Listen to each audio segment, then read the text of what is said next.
In this video, I'll show you how to install and play Back to Future Hill Valley mod in GTA Vice City. All you have to do is check my video description for this mod link, select the download option and wait for these 10 seconds. Select the download now option.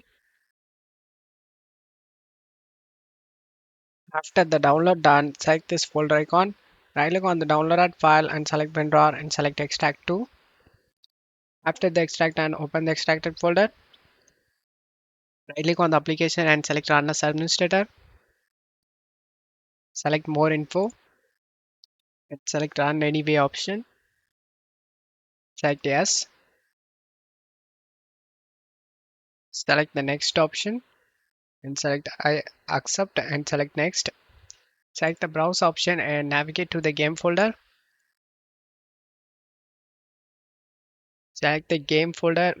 Make sure you have the unmodded copy of GTA Vice City and then click on OK and select next. And now select the browse option and select the location where you want to save this mod. I'm gonna save it in games folder. Select the games folder and select OK. After selecting the location, select next. Select the latest version and select install. Select OK. Installation completed. Select OK and select next. And select finish option. And you just need to navigate to the location where you selected the destination. In my case, I selected in games folder. Here it is. Now right click on the gtavict.exe and select show more options. Send it to desktop create shortcut. And now launch the game.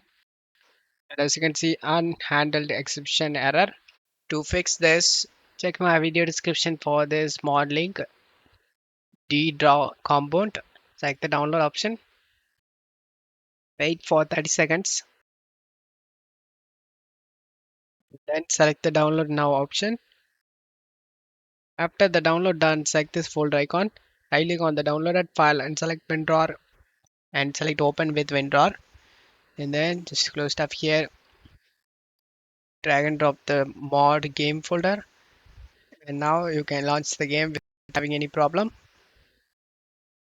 I will show you guys before and after comparison. You can easily compare two of this game with mod and without mod. I hope this video helped you guys. If the video helped you, don't forget to leave a like and subscribe. Thank you.